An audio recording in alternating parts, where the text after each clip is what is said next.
الرسل خسرو خوباں سیاح لامکاں وجہ کن فکاں در اللہ المکنون سر اللہ المخزون عالم ما کانا وما یکون آب و گل انبیاء جان و دل اصفیاء مطلع ہر سعادت مقطع ہر سیادت خلاصہ کائنات فخر موجودات حضور احمد مجتبی محمد مصطفیٰ ارواحنا فدا صلی اللہ تعالی علیہ وآلہ وصحبہ وبارک وسلم کی بارگاہ بے کس پناہ میں جس طریقے سے پڑھاؤں بلند آواز سے میرے ساتھ مل کر پڑھیں الصلاة والسلام علیک یا رسول اللہ السلام علیکم یا رسول اللہ الصلاة والسلام علیک یا نبی اللہ الصلاة والسلام علیک یا حبیب اللہ وعلى آلك وأصحابك يا نور الله صلى الله تعالى عليك وسلم نعمتیں بانٹتا جس سمت وہ ذیشان گیا نعمتیں بانٹتا جس سمت وہ ذیشان گیا سبحان اللہ ساتھ ہی منشی رحمت کا قلم دان گیا لے خبر جلد کے غیروں کی طرف دھیان گیا میرے مولا میرے آقا تیرے قربان گیا دل ہے وہ دل جو تیری یاد سے معمور رہا سر ہے وہ سر جو تیرے قدموں پہ قربان گیا آہ وہ آنکھ کے ناکام تمنا ہی رہی ہائے وہ دل جو تیرے در سے پر ارمان گیا اور انہیں جانا انہیں مانا نہ رکھا غیر سے کام انہیں جانا انہیں مانا نہ رکھا غیر سے کام للہ الحمد میں دنیا سے مسلمان گیا للہ الحمد میں دنیا سے مسلمان گیا الحمدللہ آج کی یہ خوبصورت محفل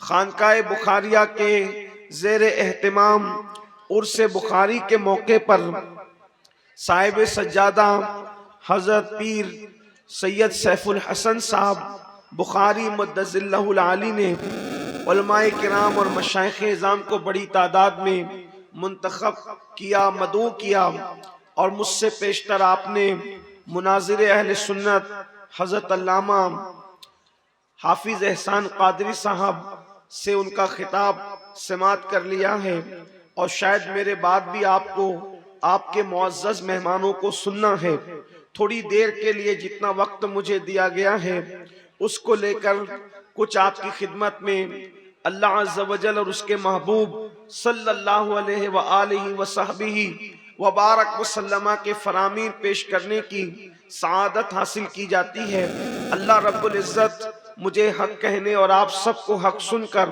اس پر عمل کرنے اور اسے عام کرنے کی توفیق عطا فرمائے بہت دیر تک کوئی آپ کا وقت لینا منظور نہیں ہے جتنی دیر تک آپ تھوڑی دیر میں سنیں گے بس اتنا ہی آپ کو سنایا جائے گا لیکن آپ کی خصوصی توجہ چاہتا ہوں یہ بزرگان دین کے جو عرس کی محفلیں ہوتی ہے آراس کی جو محفلیں ہوتی ہے اس میں آپ کو جمع کرنے کا ایک مقصد ہوتا ہے اور وہ مقصد کیا ہے کہ جن نقوش پر چل کر جس راستے پر چل کر یہ لوگ اللہ والے بنے ہیں اللہ کے ولی بنے ہیں وہ راستہ آپ کو بھی دکھایا جائے اور وہ بھولا ہوا سبق آپ کو ہم سب کو یاد دلایا جائے یہ جو عرس ہوتے ہیں یہ سب کے عرس نہیں ہوتے عرس صرف اہل جنت کے ہوا کرتے ہیں عرس جنتی لوگوں کے ہوا کرتے ہیں اور جنت کا راستہ کیا ہے جنت کا راستہ کون سا راستہ ہے اب تک یقیناً ہمارے شعراء نے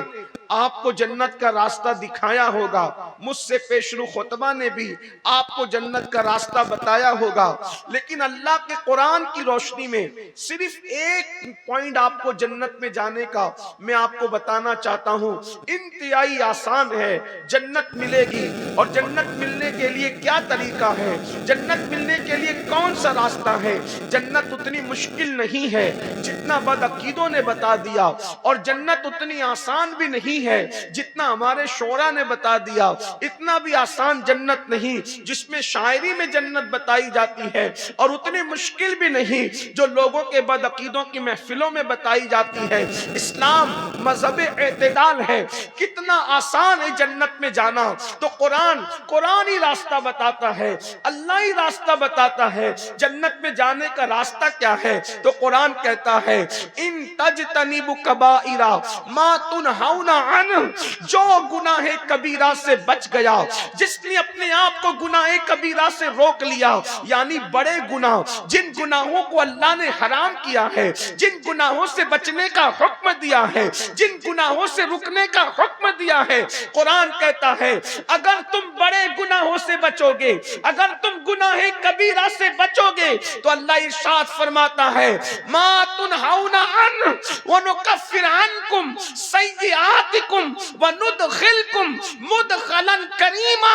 اگر تم بڑے گناہوں سے بچو گے تو ہم تمہارے چھوٹے گناہوں کو یوں ہی معاف کر دیں گے, اور تمہیں عزت کا ٹھکانہ جسے جنت کہتے ہیں اس جنت کے اندر ہم تم کو داخل کر دیں گے. واہ, نعرہ تکبیر. کا وعدہ ہے یہ, کس کا وعدہ ہے؟ یہ اللہ کا وعدہ ہے. بچنا کس سے ہے؟ صرف بڑے گناہوں سے بچنا ہے, گناہ کبیرہ سے بچنا ہے. گناہ کبیرہ سے بچنا تمہارا کام ہے. میرا اللہ کا وعدہ سچا ہے, میرے رب کا وعدہ سچا ہے. ان اللہ لا یخلف المیعاد, اللہ کا وعدہ جھوٹا نہیں ہوتا, اللہ کا وعدہ سچا ہے. وہ اپنے وعدے کے خلاف نہیں کرتا, وہ اپنے وعدے کو پورا کرتا ہے. اب آئیے یہاں سننا یہ ہے بڑے گناہ کیا ہے, گناہ کبیرہ کیا ہے. تھوڑا اگر وقت میں جتنی گنجائش ہے کچھ گناہ کبیرہ آپ کے سامنے پڑھتا ہوں, اور آج سے ہم عہد کریں گے, میں بھی عہد کروں, آپ بھی عہد کریں کہ ہم سب بڑے گناہوں سے بچیں گے. میرے بھائیوں, جنت میں سب جانا چاہتے ہیں, لیکن بڑی معذرت کے ساتھ اچھی طرح یاد رکھنا, اگر میرا دامن پکڑو گے تو جنت نہیں ملنے والی جب تک قرآن کا دامن نہ پکڑو. اگر پیر کا دامن پکڑو گے تو جنت نہیں ملنے والی جب تک قرآن کا دامن نہ پکڑو. یاد رکھنا, سچا پیر وہی ہے جو قرآن کی تعلیم بتاتا ہے. اگر کوئی یہ کہے کہ جو جی میں آئے کرو میں تمہیں جنت میں لے جاؤں گا, تو یاد رکھنا کسی کی طبیعت نہیں چلے گی, صرف قرآن و سنت کی تعلیم ہمیں جنت میں لے کر کے جائے گی. اور یاد رکھنا ہمارے جتنے پیر ہیں, صدیق اکبر سے لے کر آج تک کے مشائخ تک, سب نے ہمیں قرآن کا راستہ بتایا, سب نے ہمیں حدیث کا راستہ بتایا.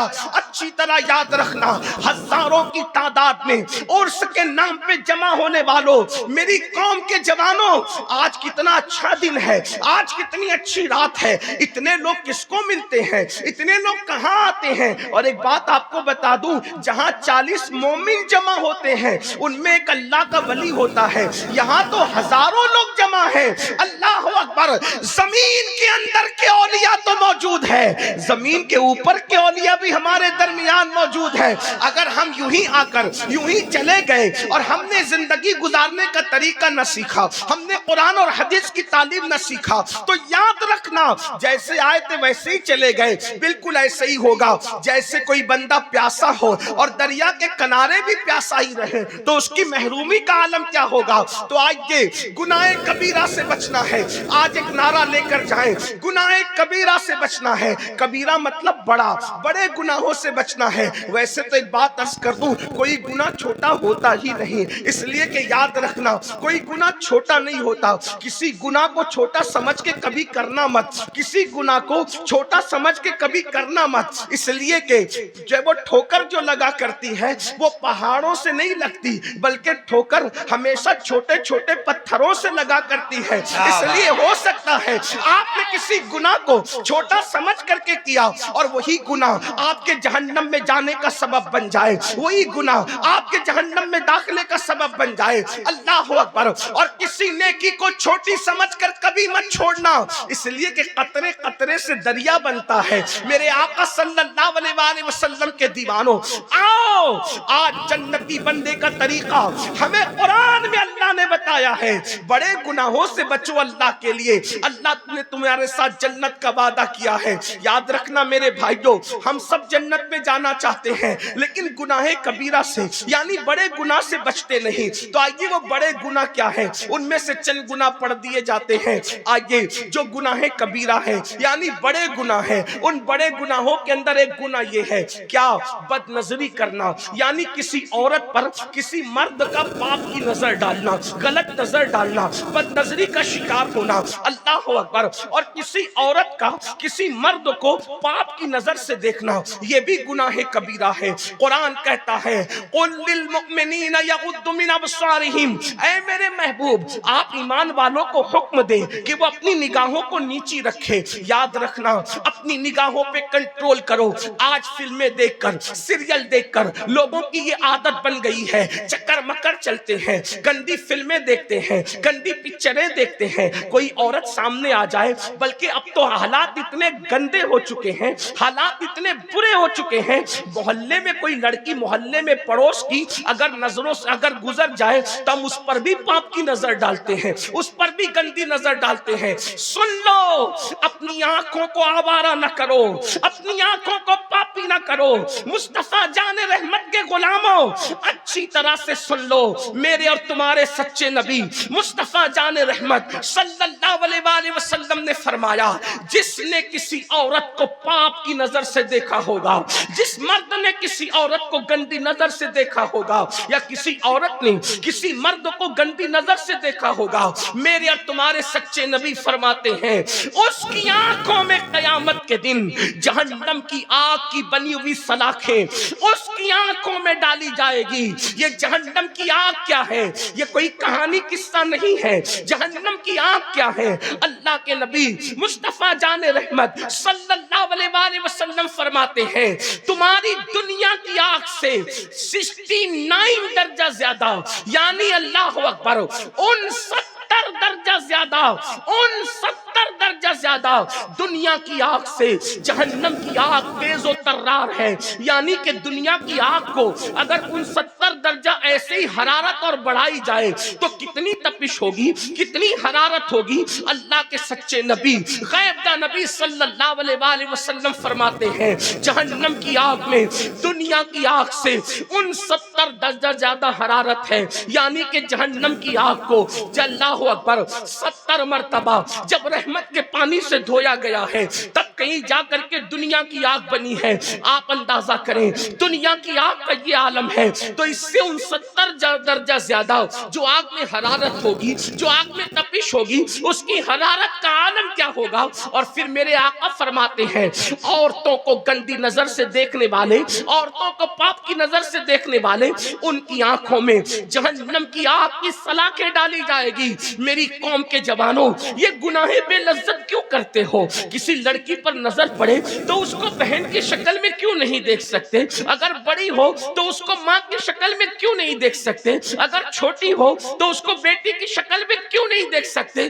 ہر عورت کو پاپ کی نظر سے دیکھا جاتا ہے، ہر عورت کو گندی نظر سے دیکھا جاتا ہے۔ سن لو، جس کی آنکھیں اتنی کمزور ہو، جس کی آنکھیں اتنی نازک ہو، اگر ہمارا پلک کا بال ٹوٹ کر ہماری آنکھ میں آ جائے تو بتاؤ ہم اس کو برداشت کر پاتے ہیں؟ اپنی ہی پلک کا بال اگر اپنی آنکھ میں ٹوٹ کر کے آئے ہم اس کو برداشت نہیں کر سکتے۔ عورتوں کو پاپ کی نظر سے دیکھنے والوں، جب تمہاری آنکھوں میں جہنم کی آگ کی سلاخیں ڈالی جائے گی اس وقت ان آنکھوں کا کیا بنے گا؟ اللہ اکبر۔ اگر امی یا بہن پیاز کاٹ رہی ہو اور کٹتی ہوئی پیاز کے ننے ذرات جو نظر بھی نہیں آتے، اگر وہ پیاز کا ذرہ ہماری آنکھ میں چلا جائے تو بتاؤ کیا ہماری آنکھ اس کو برداشت کر پاتی ہے؟ نہیں کر پاتی نا۔ وہ پیاز کا ذرہ جو نظر بھی نہیں آتا اگر وہ آنکھ میں چلا جائے تو آنکھیں ہماری اتنی کمزور ہیں، آنکھیں ہماری اتنی نازک ہیں کہ نظر نہ آنے والا وہ ذرہ آنکھوں کو رلا دیتا ہے، آنکھوں کو لال کر دیتا ہے، آنکھوں کو سرخ کر دیتا ہے۔ بتاؤ جب پیاس کے ننھے ذرات ہماری آنکھیں برداشت نہیں کر پاتی تو جہنم کی آگ کی سلاخیں ہماری آنکھیں کیسے برداشت کر سکے گی؟ دنیا کے اندر جوانی کی رنگ ریلیوں میں، دنیا کے اندر جوانی کی موج مستیوں میں لڑکیوں کے ساتھ حرام تعلقات بنانے والوں، ناجائز تعلقات بنانے والوں، کبھی غور کیا صرف دیکھنے پر اتنا بڑا وبال ہے، صرف دیکھنے پر اتنا بڑا عذاب ہے کہ جہنم کی آنکھ میں سلاخیں ڈالی جائے گی۔ اب آپ سے پوچھتا ہوں تو جو کسی کے ساتھ بدکاری کرے، کسی کے ساتھ زنا کرے، اس کا کیا انجام ہوگا؟ اب اس کا انجام بھی ذرا سن لے، اس لیے کہ آج زنا کو فیشن کا نام دیا جا رہا ہے، آج بدکاری کو فیشن کا نام دیا جا رہا ہے۔ سن لو، اللہ اکبر، لڑکیوں سے دوستی رچانے والوں، اللہ اللہ، اگر آج کوئی نوجوان لڑکا کسی لڑکی سے تعلقات قائم نہ کرے، اس سے ناجائز دوستی نہ کرے، تو دوست اس کو تانا دیتے ہیں کہ تو مرد نہیں ہے، تو بیکورڈ ہے، تجھے زندگی گزارنے کا طریقہ نہیں۔ ارے نادان، وہ زندگی کیا جس میں لڑکی کی دوستی نہیں؟ ابھی جوانی میں ہوج موج کر لو، جو ہوگا دیکھا جائے گا۔ اچھی طرح سن لو، جو جوانی میں گندگی کرتے ہیں، جو جوانی میں گناہ کرتے ہیں، جو جوانی میں پاپ کرتے ہیں، یاد رکھنا جو اللہ طاقت دینے والا ہے وہ اللہ طاقت چھیننے والا بھی ہے۔ جوانی کے نشے میں میرے اللہ کو اعلان جنگ کا چیلنج کرنے والوں، جو طاقت دینا جانتا ہے وہ طاقت چھیننا بھی جانتا ہے۔ جوانی کے نشے میں اگر پاپ کے شیش محل تعمیر کرو گے تو اللہ اکبر، جو اپنی جوانی کو گناہوں میں گزارتے ہیں، خدا ان کا بڑھاپا اتنا عبرتناک بنا دیتا ہے، خدا ان کا بڑھاپا اتنا بدترین بنا دیتا ہے کہ وہ موت مانگتے ہیں تو بھی ان کو موت نہیں آتی، وہ پیر رگڑتے ہیں اور موت طلب کرتے ہیں، اور رو رو کر کے چھپ چھپ کر رو رو کر کہتے ہیں پتہ نہیں کیا گناہ ہو گیا جو ہم اتنا تباہ ہو رہے ہیں، ہم اتنا برباد ہو رہے ہیں۔ یاد رکھنا، دولت کا نشہ ہو یا جوانی کا نشہ ہو یا طاقت و قوت کا نشہ ہو، اللہ کے غضب کو چیلنج مت کرو۔ کوئی دیکھے نہ دیکھے، اللہ سب کو دیکھ رہا ہے۔ رات کی تاریکی میں گناہ کرنے والوں، دن کے اجالے میں گناہ کرنے والوں، تنہائی میں گناہ کرنے والوں، سن لو، ہم کسی ایسے خدا کو نہیں مانتے جو مٹی اور پتھر کا ہے، ہم تو اس خدا کو مانتے ہیں جو ہماری شہرت سے زیادہ قریب ہے۔ قرآن کہتا ہے ہوا معکم اینما کنتم، تم جہاں کہیں ہو اللہ تمہارے ساتھ ہے، اس اللہ سے ڈرو۔ آپ کیا سمجھتے ہو؟ فرعون کو اللہ نے دولت دی لیکن فرعون نے اللہ کی نافرمانی کی، اللہ نے اسے مہلت دی، اس نے نافرمانی کی، اللہ نے اسے مہلت دی، اس نے اللہ کی نافرمانی کی۔ کیا دن آیا؟ اللہ نے اس کو دریا میں غرق کر دیا، اللہ نے اس کو دریا میں ڈبو دیا، اور اس کی لاش کو جب دریا نے نکال کر کے پھینک دیا تو کتے بھی اس کی لاش کو کھانے کے لیے تیار نہ تھے، کتے بھی اس کی لاش کو کھانے کے لیے تیار نہ تھے۔ اور آج تک فرعون کی لاش ایک میوزیم کے اندر پڑی ہوئی ہے، نہ اس کو کفن نصیب ہے، نہ اس کو قبر نصیب ہے۔ کیا آپ یہی چاہتے ہیں؟ فرعون کی لاش ہر دولت مند کو پکار پکار کر عبرت کی دعوت دے رہی ہے۔ اگر دولت کے نشے میں اللہ کی نافرمانی کرے گا تو میرا انجام دیکھ لے۔ ارے تو کسی فیکٹری کا مالک ہو سکتا ہے، تو کسی کارخانے کا مالک ہو سکتا ہے، تو کسی کھیت اور کھلیان کا مالک ہو سکتا ہے۔ فرعون تو اتنی بڑی سلطنت کا مالک تھا، لیکن اتنی بڑی سلطنت کا مالک ہونے کے باوجود بھی اس کو نہ کفن نصیب ہو سکا، نہ اس کو دفن نصیب ہو سکا۔ اس سے کیا پتا چلا؟ گناہ مت کرو، جہاں گناہ ہے وہاں فنا ہے۔ یاد رکھنا، گناہ کر کے انسان کو لذت تو مل سکتی ہے لیکن گناہ کر کے انسان کو عزت نہیں مل سکتی۔ چند لمحے کی لذت کے لیے آخرت کی عزت کو تباہ نہ کرو۔ ایک دن مرنا ہے میرے بھائی، روح کا رشتہ جسم سے ٹوٹ جانا ہے، روح کا رشتہ جسم سے ٹوٹ جانا ہے۔ کچھ تو آخرت کا خیال کرو، اب کیا گناہ ہی رہ گئے ہیں؟ اللہ اکبر۔ تو میں عرض یہ کر رہا تھا، بات دور نہ نکلے، مجھے جلدی سے اپنے بات کو مکمل کرنا ہے۔ حضرت حدیث پاک میں آتا ہے، اللہ کے رسول غیب داں نبی صلی اللہ علیہ وآلہ وسلم فرماتے ہیں کہ جس نے دنیا میں زنا کیا ہوگا، قیامت کے دن اس کے وجود پر جہنم کی آگ کی بنی ہوئی قمیص پہنائی جائے گی. جہنم کی آگ کی بنی ہوئی قمیص جب اس کے وجود پر رکھی جائے گی، یہ میں اپنی طرف سے نہیں کہہ رہا ہوں، اس حدیث کو فقیہ ابو اللہ سمرقندی نے اپنی کتاب میں لکھا ہے. اللہ اکبر.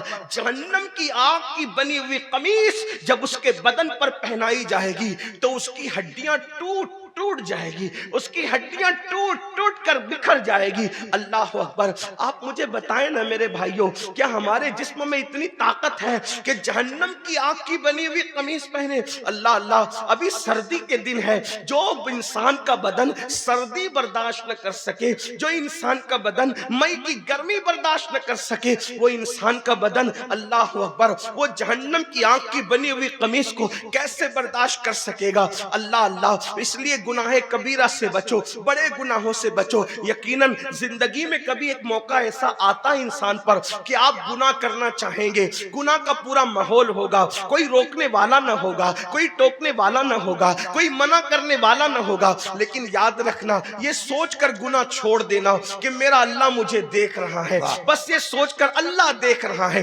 یاد رکھیں، اپنے جیسا انسان دیکھے ہم گناہ نہیں کرتے، اللہ دیکھ رہا ہے ہم گناہ کیوں کرتے ہیں. اپنے ابا دیکھیں، ہم ان کے سامنے سگریٹ نہیں پیتے، اللہ دیکھ رہا ہے. زنا کیسے کر لیتے ہیں، اللہ اکبر. پیر صاحب دیکھ رہے ہیں تو کھڑے ہو کر کے پانی نہیں پیتے، اور اللہ دیکھ رہا ہے تو بدکاری کر لیتے ہیں. یعنی کہ انسان جتنا اپنے پیر کا احترام کرتا ہے اتنا بھی اللہ کی عزت نہیں کرتے، اتنا بھی اللہ کا احترام نہیں کرتے. قرآن اسی لیے تو کہتا ہے وما قدر اللہ حق قدری، کہ تم نے اللہ کی ایسی عزت نہیں کی، تم نے اللہ کی ایسی قدر نہیں کی جیسا کہ اس کی قدر کرنے کا حق ہے. اپنے جیسا انسان دیکھے. بلکہ بڑھ کے کہوں، اگر کسی آفس پر لگا ہوا ہو کہ آپ سی سی ٹی وی کیمرے کی زد میں ہیں، یعنی سی سی ٹی وی کیمرے یہاں لگے ہوئے ہیں، تو آدمی گٹکا کھا کر وہاں تھوکنا بھی پسند نہیں کرتا. کیوں؟ اس لیے کہ میں سی سی ٹی وی کیمرے کی زد میں ہوں. اگر پان کھانے والا پان کھا رہا ہے اور سی سی ٹی وی کیمرے کی زد میں ہو تو اللہ اکبر آدمی پان کو وہاں نہیں تھوکتا. کیوں؟ اس لیے کہ سی سی ٹی وی کیمرے کی زد میں ہے. کیونکہ سی سی ٹی وی کیمرے کی زد میں ہو تو یہ ضرور دیکھا جائے گا کہ امین القادری آفس پہ چڑھتے ہوئے کیا کر رہا تھا، اترتے ہوئے کیا کر رہا تھا. اے نادان انسان، اپنے جیسے انسان کے لگائے ہوئے کیمرے کے سامنے تو ہے تو تو اتنی احتیاط کر رہا ہے کہ تو پان کو بھی نہیں تھوک رہا ہے، تو گٹکے کو بھی نہیں تھوک رہا ہے، اور تجھے ہر وقت، ہر گھڑی، ہر لمحہ، آٹو پہر، 24 گھنٹہ تیرا اللہ تجھے دیکھ رہا ہے. کیا خیال ہے تیرا؟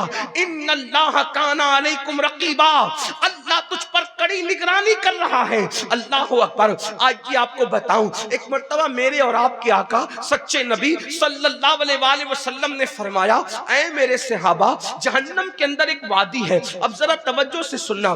دوسرے کبیرہ گناہ کی طرف آتے ہیں، اور تیسرے اس میں 2 گناہوں کا ذکر ہوگا. میرے اور تمہارے سچے نبی صادق و مصدوق صلی اللہ علیہ وآلہ وسلم نے فرمایا، اے میرے صحابہ، جہنم میں ایک وادی ہے. اس وادی کا حال یہ ہے کہ ایک دن میں 5 مرتبہ جہنم بھی اس سے پناہ مانگتا ہے. یعنی جہنم بھی جس سے پناہ مانگے. ایک ایسی وادی جہنم میں موجود ہے. آگ جس سے پناہ مانگے وہ کیسی آگ ہوگی، جہنم جس سے پناہ مانگے وہ کیسی جہنم ہوگی. میں اپنے ایک ایک روایت کا ذمہ دار ہوں جو بیان کر رہا ہوں، آپ اس سے حوالہ لے سکتے ہیں. میں کوئی ہوا میں گرا نہیں لگا رہا ہوں، میں کوئی آپ کو مبالغہ آرائی نہیں کر رہا ہوں. اللہ کرے کسی کے دل میں بات اترے. میری مائیں اور بہنیں بھی ہزاروں کی تعداد میں موجود ہیں، سب دل کے کانوں سے سنو. اللہ اکبر. حضرت اللہ مصطفیٰ کریم رؤوف الرحیم غیب دا نبی صلی اللہ علیہ وآلہ وسلم فرماتے ہیں، جہنم میں ایک وادی ہے جس سے جہنم بھی ایک دن میں 5 مرتبہ اللہ کی پناہ مانگتا ہے. اللہ اکبر. پھر میرے آقا فرماتے ہیں اس جہنم کی وادی کی حرارت اور گرمی یہ ہے، تپش یہ ہے کہ اس کے اندر اگر پہاڑ بھی ڈال دیے جائیں تو پہاڑ بھی پگھل جائیں. یعنی جہنم اس سے 5 بار پناہ مانگے، ایسی وادی ہے، اور اس میں اگر پہاڑ ڈالے جائیں تو پہاڑ بھی پگھل جائیں. صحابہ کرام نے عرض کی، یا رسول اللہ، ہمارے ماں باپ آپ پہ قربان آقا، جس میں پہاڑ بھی پگھل جائیں گے اور جس سے ایک دن میں 5 مرتبہ جہنم پناہ مانگتا ہے، حضور اس وادی میں کس کو ڈالا جائے گا، اس میں کس کو رکھا جائے گا، وہ کس کا ٹھکانہ ہوگا؟ تو میرے آقا فرماتے 2 لوگوں کا ٹھکانہ ہوگا، جس سے 5 بار جہنم پناہ مانگے اور جس میں پہاڑ بھی پگھل جائیں، اس میں 2 لوگ ڈالے جائیں گے۔ نمبر 1 حرام کھانے والا، حرام لقمہ کھانے والا۔ حرام لقمہ مطلب جوا کھیلتا ہے، اس کے پیسے سے خود کھاتا ہے، بچوں کو کھلاتا ہے، سٹہ کھیلتا ہے، شراب کا دھندا کرتا ہے، سود کا، بیاج کا، انٹرسٹ کا دھندا کرتا ہے، آپ جانتے ہیں وہ اس میں ڈالا جائے گا جس میں پہاڑ بھی پگھل جائیں گے۔ حرام مت کھاؤ۔ کوئی سوچے میری تو کرانہ کی دکان ہے، میں تو حلال کماتا ہوں، اگر کرانہ دکان پہ بھی جھوٹ بول کے سودا بیچتے ہو وہ بھی حرام ہے، دودھ میں پانی ملاتے ہو حرام ہے، تیل میں ملاوٹ کرتے ہو حرام ہے، دھوکہ دے کر کاروبار کرتے ہو حرام ہے۔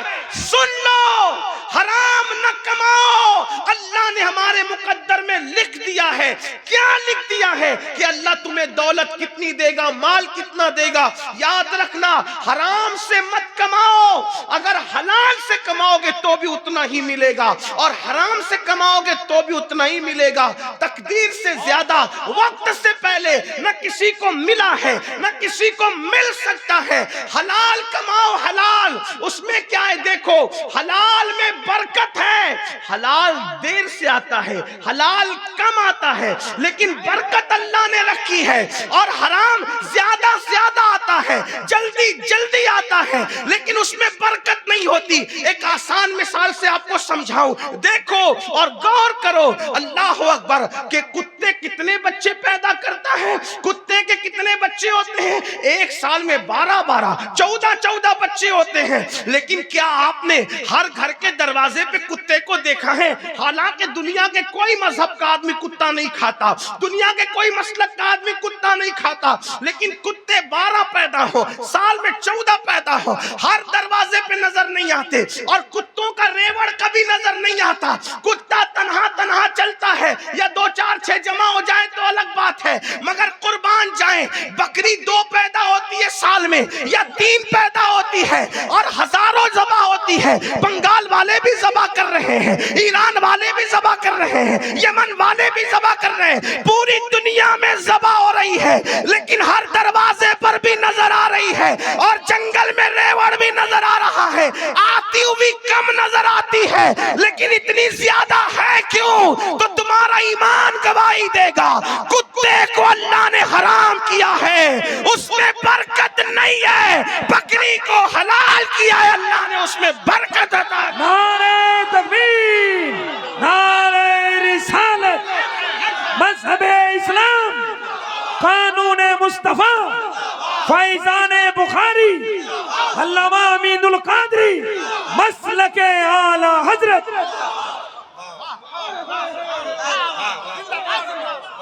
کتا ذبح کرنے والا کوئی مذہب نہیں، اور بکری کم و بیش ہر مذہب میں ذبح ہو رہی ہے، لیکن اللہ برکت کتنی دے رہا ہے۔ اس لیے اگر برکت چاہتے ہو تو حلال کی طرف آؤ، تھوڑا آئے گا تھوڑا، لیکن برکت زیادہ ہوگی۔ ایک اور بات عرض کروں، اللہ جس سے ناراض اس میں برکت نہیں، اور اللہ جس سے راضی اس میں برکت ہے۔ توجہ ہے آپ کی، دھیان ہے آپ کا۔ دیکھو یزید، اللہ اس سے ناراض تھا، یزید 14 بیٹے چھوڑ کے مرا، اور ایک روایت کے مطابق 8 چھوڑ کے مرا، لیکن یزید کی نسل نظر نہیں آتی، کیونکہ اللہ اس سے ناراض تھا، اور حسین سے اللہ راضی ہے۔ ایک بیٹا چھوڑ کر دنیا سے گئے، آج مسلمانوں کا کوئی محلہ نہیں ہے جہاں پہ اولاد حسین موجود۔ نعرہ تکبیر، نعرہ رسالت، مسلک اعلی حضرت، فیضان اعلی حضرت، عشق محبت، عشق محبت، سید امین القادری، سید امین القادری، فیضان امام حسین، فیضان امام حسین، نعرہ تکبیر، نعرہ رسالت۔ واہ واہ واہ واہ واہ واہ واہ واہ واہ واہ واہ واہ واہ واہ واہ۔ مسلمانوں کا کوئی محلہ ایسا نہیں جہاں اولاد حسین موجود نہ ہو. ارے بنگال کے اشتہاد میں بھی یہ سادات بخاری اولاد حسین. عراق جاؤ تو شیخ رفاعی اولاد حسین. بغداد جاؤ تو شیخ عبد القادر جیلانی اولاد حسین. کیونکہ وہ حسنی بھی ہے وہ حسینی بھی ہے. غریب نواز اولاد حسین ہے. بختیار کاکی اولاد حسین ہے. محبوب الہی نظام الدین اولیاء اولاد حسین ہے. خواجہ عثمان ہارونی اولاد حسین ہے. کیا پتا چلا جس سے اللہ راضی رہتا ہے اس میں برکت دیتے. حلال کماؤ تمہاری نسلیں بیٹھ کے کھائے گی. جب اللہ برکت دے تو کوئی ختم نہیں کر سکتا. آپ کہتے ہیں نہیں میری روزی پہ کسی نے جادو کر دیا. کسی نے جادو کیا ہو یا نہ کیا ہو, ہمارے کرتوت کا جادو اتنا خطرناک ہے, ہمارے گناہوں کا جادو اتنا خطرناک ہے. قرآن کہتا ہے وَمَا أَصَابَكُم مِّن مُّصِيبَةٍ فَبِمَا كَسَبَتْ أَيْدِيكُمْ, کہ تم پر جو بھی مصیبت آتی ہے وہ تمہارے گناہوں کی وجہ سے آتی ہے. کہا مولانا صاحب, سید صاحب, پیر صاحب 30 سال ہو گئے بیٹی کو رشتہ نہیں آتا. میں نے کہا پاپ کرنا چھوڑ دے.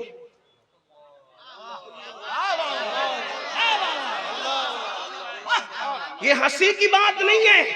اور قوم کی بیٹیوں سے کہتا ہوں اگر گھر میں بیٹھی بغیر رشتے کی لڑکوں کی کمی نہیں ہے, گناہ کرنا چھوڑ میری بہن. تجھے ایسے گھر کا رشتہ آئے گا نیکی کی برکت سے تیرا گمان بھی نہیں جائے گا. اب آپ کو لگے گا کہ یہ مولوی لوگ کو بلایا تقریر کے لیے کچھ بھی بول کے جا رہے ہیں. دلیل پیش کروں آپ کو. دیکھو اگر نیکی کرو گے تو اتنے اونچے گھرانے کا رشتہ آئے گا تقوی کی وجہ سے, لیکن تقوی اللہ کے لیے ہونا چاہیے, کسی کو دکھانے کے لیے نہیں. پتہ چلا اوپر سے تقوی اندر تو خالی ہے. حضور علیہ السلام فرماتے التقوی ہاں ہونا, تقوی یہاں ہے, گردن میں نہیں ہے جو گردن جھکا کے بیٹھتے ہو. گردن نہ جھکاؤ, دل جھکاؤ. ٹوپیاں خوبصورت نہ پہنو, دل کو خوبصورت بناؤ. داڑھی کی تراش خراش پہ توجہ دینے والوں دل پہ توجہ دو, کیونکہ اللہ کے رسول فرماتے متفق علیہ حدیث ہے ان اللہ لا ينظر الى صورکم و الى اموالکم ولکن ينظر الى قلوبکم. اللہ نہ تمہارے چہرے دیکھتا ہے نہ مال دیکھتا ہے, اللہ تو تمہارے دل دیکھتا ہے. دل, اس دل میں پاپ ہے, پاپ دل میں گناہ ہے, دل میں جرائم ہے. اگر بچیوں کو نیک بننے پر اچھا رشتہ نہ آئے, میری زبان کاٹنے میں کوئی چیلنج کے ساتھ بات کرنے والا آدمی نہیں, لیکن مجھے اپنے نبی کے فرامین پہ اتنا یقین ہے. یاد رکھنا جس تقوی سے اللہ مل سکتا ہے اس تقوی سے اچھا شوہر نہیں مل سکتا. جس تقوی پرہیزگاری سے اللہ مل سکتا ہے اس سے اچھی بیوی نہیں مل سکتی. جو اللہ تک پہنچا دے وہ بیوی تک نہیں پہنچا سکتا جو اللہ تک پہنچا دے. آپ کو بتاؤں دیکھو تقوی کی برکت سے اچھا رشتہ کیسے ہے. میں کوئی وظیفے کا مخالف نہیں ہوں, میں خود سلسلے سے وابستہ ہوں الحمدللہ. میں قادری برکاتی ہوں الحمدللہ رب العالمین. میں امام اہل سنت کا غلام ہوں الحمدللہ رب العالمین. سبحان اللہ. ہمارا رشتہ ہے جس خانقاہ قادریہ برکاتیہ سے میرے امام کا رشتہ محبت ہے, ہم وہاں کی غلامی رکھتے ہیں الحمدللہ. ہاں لیکن ایک بات آپ سے کہتا ہوں, دیکھیے ہمارے بزرگوں نے جو بات کہی ہے اسی کو توجہ. امام اہل سنت فرماتے الوظیفۃ الکریمہ میں کہ فقیر اکثر وظیفے میں وہی دعائیں رکھتا ہے جو حدیث میں ہے. ہاں لوگ امام احمد رضا کو کہتے ہیں بدعتی تھے. میں نے کہا وہ جتنا سنت کے عامل تھے اس صدی میں کسی بدعتی فرقے کے اندر ایسا عالم اور عامل تو دور کی بات ہے, ان کی جوتیوں کی نوک کی جو گرد ہے نا اس کے برابر بھی آپ ان کی زندگی کا کوئی عمل خلاف سنت ثابت کر کے بتاؤ. یہ اور بات ہے کہ ہم نے امام احمد رضا کے متعلق یہ باتیں تو لوگوں کو بتائی کہ وہ دونوں ہاتھ سے لکھتے تھے. یہ تو ذمہ دار وہ ہیں جو بیان کر چکے, لیکن مجھے تو امام احمد رضا کی زندگی میں یہ نظر آتا ہے کہ وہ آخری دن اپنی زندگی کے آخری دنوں کے اندر دو لوگوں کے ہاتھ پر, دو لوگوں کے کندھوں پر اپنے ہاتھ رکھ کر اپنے پیروں کو زمین سے گھسیٹتے ہوئے نماز باجماعت کے لیے مسجد میں جا رہے ہیں. مجھے یہ بات نہیں کہ کوئی جو بیان کرے اس کا ذمہ دار وہ ہے. میں نہ مخالفت کر رہا ہوں نہ حمایت کر رہا ہوں کسی کے کہ دو ہاتھ سے لکھتے نہیں, لیکن میں ان کے دونوں ہاتھ کو دیکھ رہا ہوں تصورات میں کہ وہ دو ماننے والوں کے کندھوں پہ ہاتھ رکھ کر باجماعت جا رہے ہیں. آخری ایام میں اتنے بیمار ہو گئے ہیں کہ چل نہیں سکتے تو پیر رگڑ کر کے مسجد جا رہے. کسی نے کہا ایسے وقت میں تو جماعت معاف ہو جاتی ہے, آپ گھر میں بھی نماز پڑھ سکتے ہیں. تو میرے امام نے فرمایا جماعت معاف ہو جائے الگ بات ہے, لیکن یہ ادا تو میرے نبی کی سنت ہے نا. سبحان اللہ. حضور بھی تو کسی کے کندھے پر ہاتھ رکھ کر مسجد تک گئے تھے. جب مسجد جا نہیں سکتے تھے تو تب بھی تو اس حالت میں گئے تھے. بات جماعت کے معاف ہونے کی یا اس کے ادا کرنے کی نہیں ہے, ہم عشق کے بندے ہیں,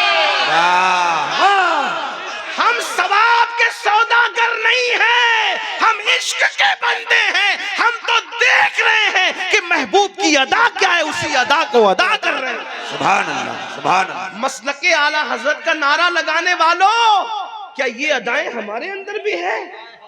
جو بیٹے کی شادی میں 3 دن کی نمازیں چھوڑ دیں, جو میت کی مصروفیتوں میں نمازیں چھوڑ دیں, آخر وہ اس ادا پر, اس لیے کہ شاید ہم نے اس کا ذکر ہو سکتا ہے کسی کو اس پر تکلیف بھی ہو کہ یہ کیا بات کی جا رہی ہے, لیکن میں آپ سے آپ کی تکلیف کا مجھے کوئی خیال نہیں, مجھے تو اپنے اللہ کی رضا کا خیال ہے, اس لیے میں وہ بات کرنا چاہتا ہوں. تو میں بات کرنے چلا تھا, بات دور نہ نکلے کہ اگر متقی بن جاؤ, اگر اللہ سے ڈرنے لگو, گناہ چھوڑ, ایسی جگہ کا رشتہ آئے گا گمان بھی نہیں ہوگا.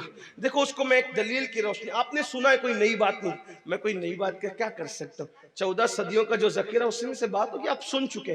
سنی بہت جلسہ کرتے, سنتے بھی ہے, کوئی نئی بات نہیں کر سکتا, صرف آپ کو یاد دہانی کرا رہا ہوں. فاروق اعظم سیدنا عمر ابن خطاب نے اعلان کیا, ہمارے مذہب میں دودھ میں پانی ملا کر بیچنے کی اجازت نہیں ہے. آپ نے فرمایا کوئی دودھ میں پانی ملا کر نہیں بیچے گا. توجہ کرنا, یہ بات آپ بار بار سن چکے ہیں, لیکن اس کو میں کسی اور پیرائے میں آپ کے سامنے رکھ رہا ہوں, میری بہنوں کے سامنے, آپ کے سامنے. اچھے رشتے چاہتے ہو, اس سے بڑا وظیفہ کوئی نہیں میرے پاس اچھے رشتے کا. فاروق اعظم فرماتے ہیں, میرے نبی کے دوسرے جانشین ہیں, خلیفہ دوم ہیں, فرماتے ہیں کہ دودھ میں پانی ملا کر کے نہ بیچنا. ٹھیک, ہمارے یہاں اسلام میں دیکھو دودھ مہنگا بیچو, کتنا ہی مہنگا, سب لوگ 50 میں بیچ رہے ہو, عام دنوں میں عام حالات میں جب دودھ مل رہا ہو ہر جگہ, آپ 100 میں بیچیے نا. آپ کا کس نے کالر پکڑا ہے کہ آپ نہ بیچے؟ فتح القدیر کا یہ جو جزیہ ہے اسی پر تو نوٹ کی استعمال کی اجازت امام نے لکھی ہے نا, کہ اپنی 1 پیسے کی چیز آپ 1000 میں بیچتے. عام حالات میں اگر کھانے پینے کی چیزوں کی قلت نہ ہو, حالات عام ہو, مارکیٹ اوپن ہو, تو آپ کتنے میں بھی بیچ سکتے ہیں. جس کو پسند آئے گا لے گا, نہیں پسند آئے گا نہیں لے گا. 50 روپے لیٹر بیچ رہے, آپ پیور بیچیے, 100 میں بیچیے جس کو پسند. اور یہ ایک بات یاد رکھنا, آج بھی پیور کے خریدار لوگ ہیں, لوکل مال بہت سارے لوگ پسند نہیں کرتے. اور ایک بات آپ سے کہتا ہوں, اللہ کو راضی کرنے کے لیے پیور مال بیچو گے, کوئی خریدنے آئے نہ آئے, اللہ فرشتوں کو بھی انسان بنا کے بھیج دے گا. وہ رزاق ہے. یہ باتوں کو آپ کسی مجذوب کی بڑھ کہہ سکتے ہیں, کسی دیوانے کی آواز کہہ سکتے ہیں, لیکن عمل کر کے دیکھنا سچی بات ہے. تو عرض کیا کر رہا تھا, فاروق اعظم نے فرمایا پانی ملا کے نہ بیچنا. اب تو دودھ میں پانی ملا کے نہیں بیچا جاتا, اب تو پانی میں دودھ ملا کے بیچا جاتا ہے نا. ہاں چیک کریں, بلکہ اب تو دودھ بھی نہیں ہے, لوگ پتہ نہیں کیسے کیسے کیمیکل کے اندر جو وہ پانی ملا کر کے اس کو چائے بنا کر کے بیچتے ہیں. اب تو ریلوے اسٹیشن کی چائے پینے کی ہمت بھی نہیں ہوتی, پتہ نہیں دودھ ملا ہوگا کہ کیا ملا ہوگا, خدا جانے کیا ملا ہوگا. یہ حالات ہیں. لا الہ الا اللہ. اسلام کا نظام کتنا خوبصورت ہے.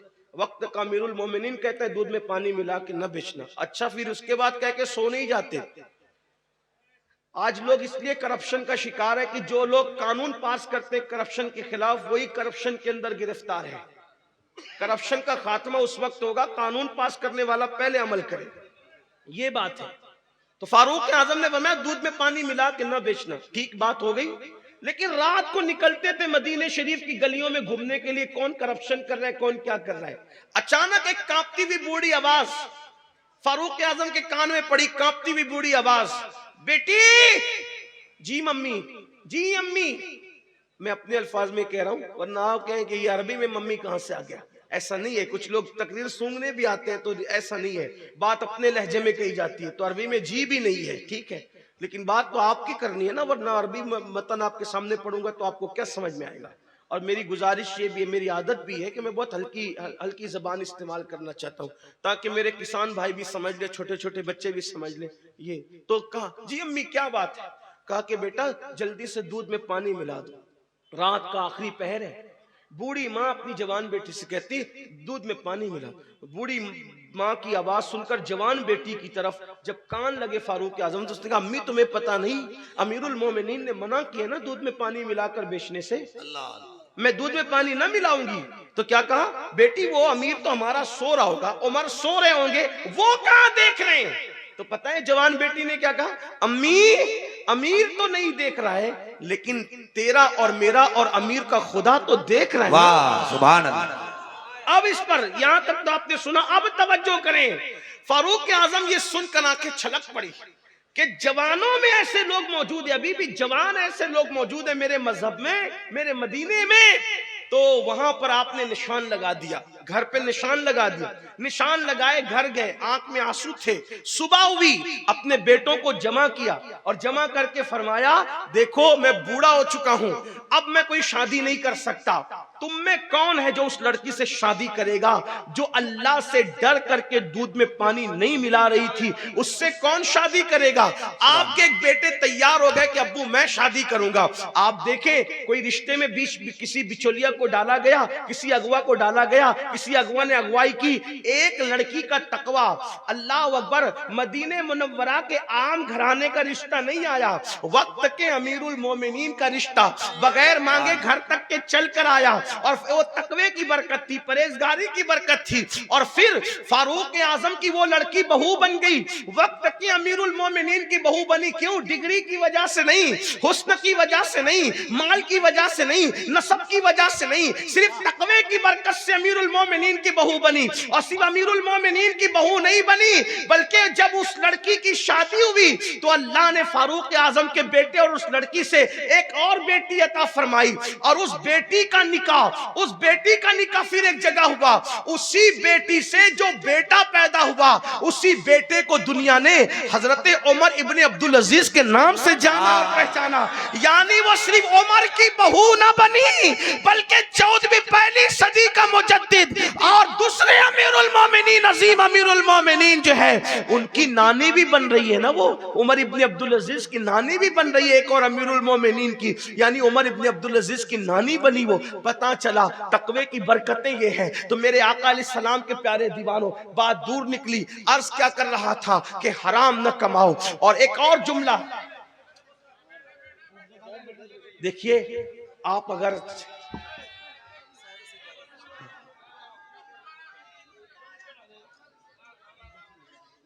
وقت تو پہلے ہی کم ہے، مجھے اپنی بات کر لینے دے. اور آپ لوگ بہت اچھا سن رہے ہیں ماشاءاللہ. میں اس علاقے میں پہلی بار آیا ہوں، بنگال کا نام بہت سنا تھا لیکن پہلی بار آپ کے علاقے میں. بہت محبتی لوگ ہیں، بڑے پیارے لوگ ہیں، بہت اچھے لوگ ہیں. استقبال کر لیں، حضرت تشریف لا رہے ہیں، جو بھی مہمان آ رہے ہیں ان کا استقبال کر لیں. نعرہ تکبیر، نعرہ رسالت، مسلک اعلی حضرت فیضان بخاری، عرس بخاریہ، عرس نور الحسین بخاری، صاحب سجادہ حضرت علامہ سید سیف الحسن بخاری، مسلک اعلی حضرت علماء اہل سنت فیضان بخاریہ